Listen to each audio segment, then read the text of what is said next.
Just keep swimming, swimming, swimming. Just keep swimming, swimming, swimming! Hello there and welcome to Movie Madness with yours truly, JBG!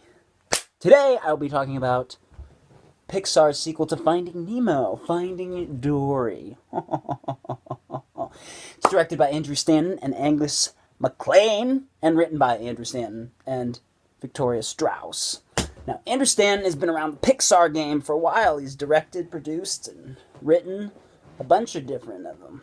The films of Pixar, you know. He's been around the block, so happy to have him back. It stars Ellen DeGeneres as Dory, of course, Albert Brooks as Marlin, and Ed O'Neill as Hank, who you might know as the grandpa from Modern Family. Great guy. Let me just start with the positives.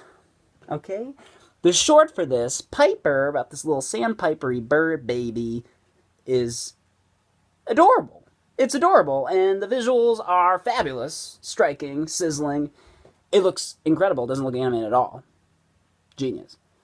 And, of course, Ellen DeGeneres and Ed O'Neill as Hank the octopus, who's kind of got a strong outer layer of crap, but underneath he's just like a little jelly roll of a man who's a mentor to Ellen DeGeneres' character.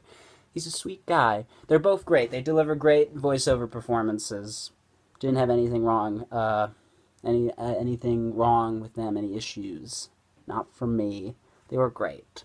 The animation in this was absolutely breathtaking. Like beyond Finding Nemo, which was already like explosively just bright colors and just dazzling all around. This like took it up a few notches and couldn't keep your eyes off of things. There was things over here and over there, just like a playground of magical colors, and it just like popped. Every shot popped.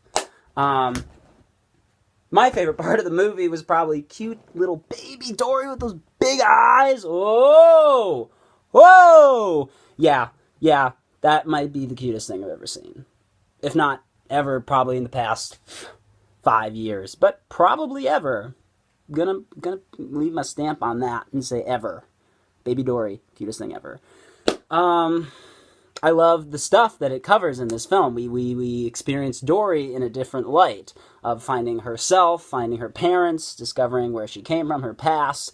It showcases parenting, parents dealing with a child, not dealing, but, living with a child with mental illness. And I'm glad that a film, of course Pixar would be the type of film company, animation studio to bring that to the front and explore that theme. So it shows parenting, dealing with that, and the strong message of, being different is okay, and that doesn't mean that you're less capable than anyone else of achieving your goals and your dreams.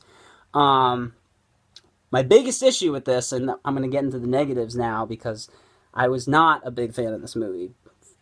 First and foremost, because of the message. The message of the movie is totally ruined by the fact that the characters Becky and Gerald exist, and they're kind of these, I guess autistic animals that are basically made fun of and mocked in the film throughout.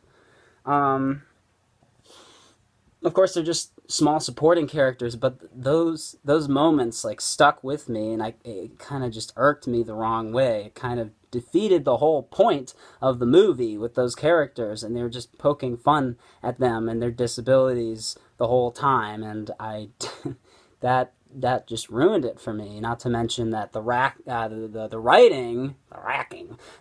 lacked solid jokes and the emotional wallop one would feel, at least I felt, from like Toy Story, Inside Out, Up, WALL-E.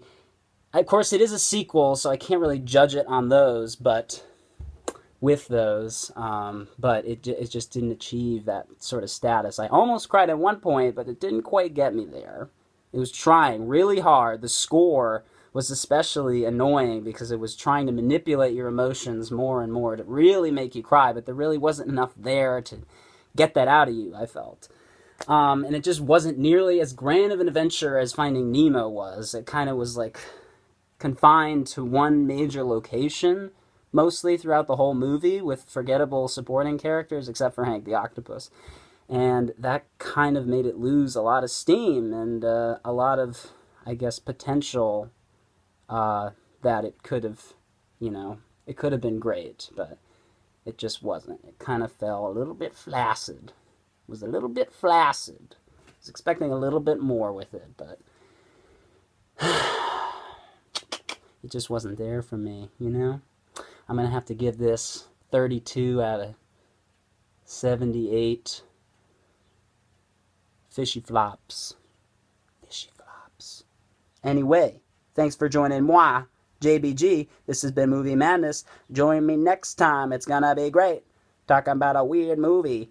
Hooray! Whoop! Boo!